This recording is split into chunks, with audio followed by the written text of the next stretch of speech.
시청자 여러분 안녕하십니까? 윈TV 미주뉴스입니다. 첫 번째 소식입니다. 월 소비자 물가지수가 2.8% 상승했습니다. 트럼프 대통령은 미국의 경기 침체 가능성은 없다고 발표했습니다. 김승재 기자의 보도입니다. 도널드 트럼프 대통령이 미국의 경기 침체 가능성을 부인했습니다. 트럼프 대통령은 지난 11일 백악관 남쪽 현관 앞에서 일론 머스크와 함께 있는 자리에서 나는 이 나라가 호황을 누릴 것이며 우리는 사상 최고의 시장을 갖게 될 것이라고 밝혔습니다. 대통령은 최근의 주가 변동성은 현재 진행 중인 경제 개편을 반영하는 것이며 우려할 이유가 없다고 말했습니다.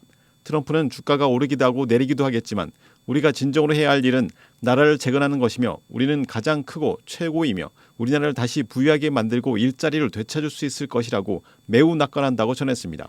지난 한 달 동안 다우존스 산업평균지수는 7% 이상, 스탠더드&푸어스, S&P 500 지수는 8% 이상, 나스닥 지수는 11% 이상 하락했습니다.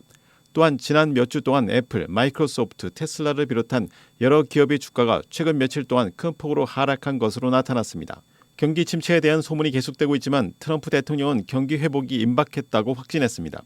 그는 장기적으로 내가 하고 있는 일은 우리나라를 다시 강하게 만드는 것이라며 주가 하락은 조 바이든 전 대통령의 정책의 결과라고 주장했습니다.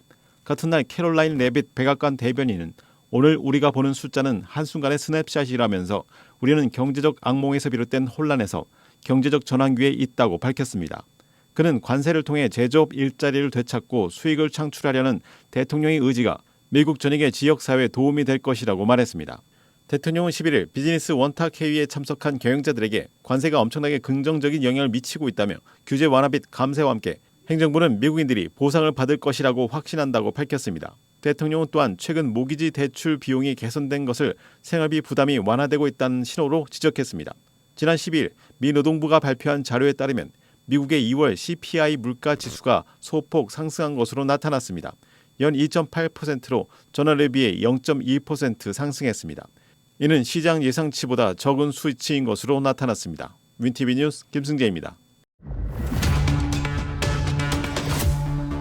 ICE의 불법 체류자 단속이 강화되는 가운데 트럼프 행정부는 불법 이민자의 자진 출국을 유도하는 앱을 공개했습니다. 보도에 전성구 기자입니다. 트럼프 행정부가 불법 이민자의 자진 출국을 유도하기 위해 CBP 홈 애플리케이션을 공개했습니다. 원래 망명 신청 예약을 위해 개발된 이 앱은 이제 미국 내 불법 체류자가 출국 의사를 제출하는 용도로 변경되었습니다. 미 국경세관보호국 CBP는 이를 통해 더 강력한 추방 조치 없이 출국할 기회를 제공한다고 밝혔습니다. 크리스틴 놈 국토안보부 장관은 성명을 통해 앱을 통해 자진 출국하는 이들은 미래에 합법적으로 미국에 돌아올 기회를 가질 수도 있다고 말하며 그렇지 않으면 우리는 그들을 찾아내 추방하고 다시는 돌아오지 못하게 할 것이라고 경고했습니다. CBP 홈은 출국 희망자가 신원을 밝히고 여권 및 출국 비용 마련 여부를 확인하도록 요구합니다. 또한 I-94 입출국 카드 신청 및 결제, 화물 검사 예약, 국경 대기 시간 조회 기능도 포함하고 있습니다. 이 앱은 떠나라, 돌아오지 마라는 메시지를 담은 2억 달러 규모의 광고 캠페인과 함께 운영됩니다. 전문가들은 이러한 등록 시스템이 집행이 어렵고 많은 행정적 장애물이 존재한다고 지적했습니다.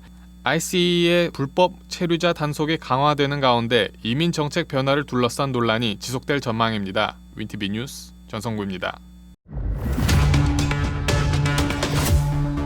에어인디아가 기내 화장실 작동의 문제로 결국 회항했습니다. 김승재 기자가 전합니다. 지난주 오하이오 국제공항을 이륙한 에어인디아에서 승객의 안전을 위협하는 사고가 발생했습니다. 그것은 바로 기내 화장실 작동에 문제가 생겼던 것입니다. 342명의 탑승객에게 온전한 화장실이야말로 절대로 필요한 서비스입니다. 인디아의 뉴델리로 가던 비행기는 10시간 만에 다시 오하이오 공항으로 돌아올 수밖에 없었습니다. 12개의 기내 화장실 중 8개가 고장이었는데 옷가지와 헝겊 그리고 플라스틱 백으로 막힌 화장실 배수구 때문인 것으로 드러났습니다. 항공 전문가들은 이 문제는 한 사람의 소행이라고 보기는 힘들다며 내부적 파업의 가능성을 지적하고 나섰습니다. 이달 초에도 에어인디아에서는 화장실 배수구에서 담요, 속옷, 기저귀 그리고 각종 쓰레기 등이 발견된 바 있다며 기내 화장실은 본래의 목적에 맞게끔 사용해야 할 것이라고 에어인디아 측은 강조했습니다. 윈TV 뉴스 김승재입니다. 테러 용의자가 캐나다에서 교수로 있다는 일론 머스크의 SNS 발언이 화제가 됐습니다. 김승재 기자가 전합니다. 45년 전 프랑스 파리 도심에서 발생한 유대 교회당 폭탄 테러의 주범으로 지목돼 종신형을 선고받은 레바논계 캐나다인 교수가 일론 머스크 테슬라 CEO의 SNS 발언을 계기로 다시 논란의 중심에 선 것으로 알려졌습니다. 레바논 출신으로 오타와 칼턴 대학교에서 사회학을 가르쳐온 하산 디아브는 1980년 파리 16지구 유대 교회당 폭발 사건의 배우로 지목됐으며 오랜 법정 공방 끝에 2023년 4월 프랑스에서 열린 궐석 재판에서 종신형을 선고받았습니다. 디아브는 사건 당시 레바논 베이루트 대학에서 시험을 치르고 있었다는 알리바이를 내세우며 줄곧 결백을 주장해왔습니다. 그러나 프랑스 수사 당국은 용의자 몽타주와 필적 분석 등의 증거를 토대로 그를 테러의 배우자로 지목했습니다.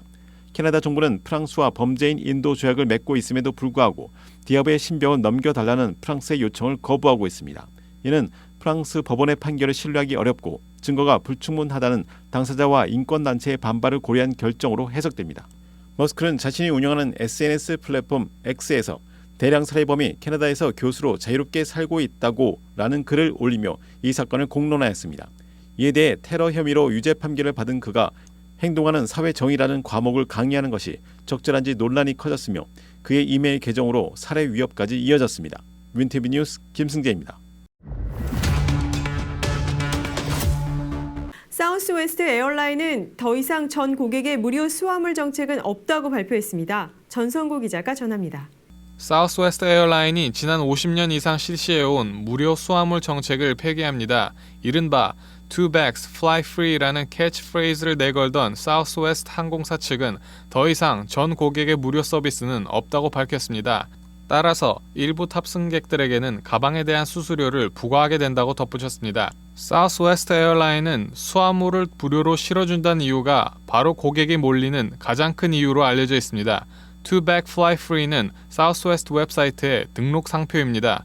사우스웨스트 측은 그동안 고객 서비스에 만전을 기하는 차원에서 가방에 대한 수수료 공짜 혜택을 유지해왔지만 최근 들어 항공사 수익률은 물론 타 업체와의 경쟁에 있어서도 우위를 점하지 못해 결국 수화물에 대한 수수료를 부과하게 된 것이라고 설명했습니다. 그러나 사우스웨스트는 A급 Preferred 멤버에 대해서는 2개의 가방에 대한 수수료 면제, A급 멤버에 대해서는 1개의 가방에 대한 수수료 면제 정책을 지속할 예정이라고 덧붙였습니다. 수수료 부과는 오는 5월 28일부터 시행됩니다. 윈티비 뉴스 전성구입니다. 보훈부는 대대적인 인력 감축 계획을 발표했습니다. 약 8만 3천 명이 해고될 예정입니다.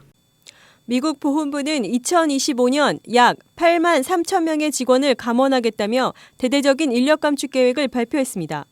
이번 조치는 연방정부 인력을 2019년 이전 수준으로 감축하기 위한 것이라고 보훈부는 설명했습니다. 이 결정으로 인해 수백만 명의 재양 군인을 위한 의료 및 복지 서비스에 영향을 줄 것으로 예상되고 있습니다. 이번 감원은 트럼프 행정부 산하 정부 효율성부가 주도하는 대규모 연방 차원의 감원입니다. 정부 운영을 간소화하고 중복되거나 비효율적인 것으로 간주되는 직책을 없애는 것을 목표로 하고 있습니다.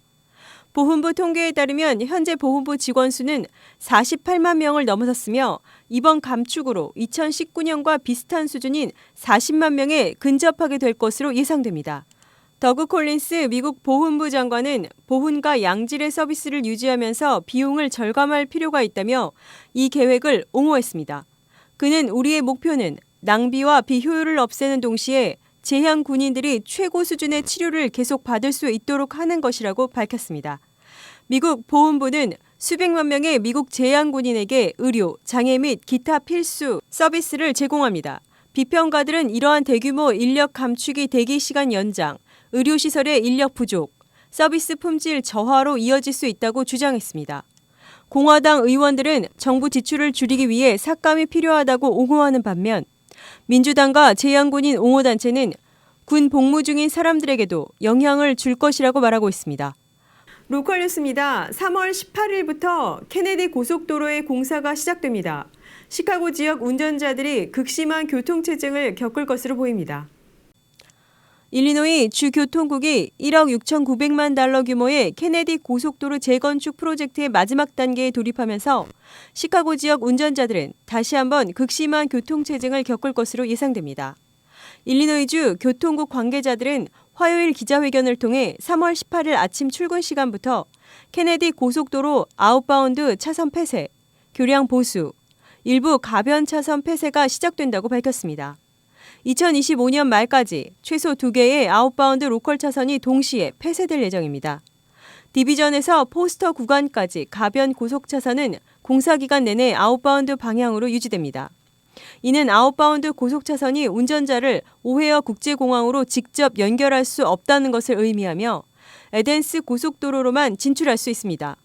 이번 발표는 케네디 고속도로의 가변 고속차선이 10개월간의 폐쇄 후 양방향으로 재개통된 지 3개월도 채 되지 않아 다시 나온 것입니다. 당시 폐쇄는 7.5마일에 불과했지만 북부 및 북서부 교외 지역에서 시내로 통근하는 중요한 지점에 위치해 하루 27만 5천 명 이상의 운전자에게 영향을 미쳤습니다. 2023년에 완료된 프로젝트의 1단계에서는 수개월 동안 인바운드 차선과 아웃바운드 고속 차선이 폐쇄됐었습니다. 뉴스를 마칩니다. 시청해주신 여러분 고맙습니다.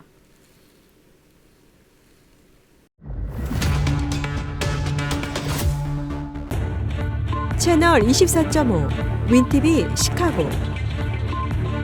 윈티비는 공중파 채널 24.5를 통해 매일 24시간 방송하는 미 중서부 최대 한인 방송국이며 시카고 한국일보도 함께 경영하는 종합 미디어 그룹입니다. 저희 유튜브 채널 윈티비 시카고의 성장을 위해 구독과 좋아요를 눌러주세요.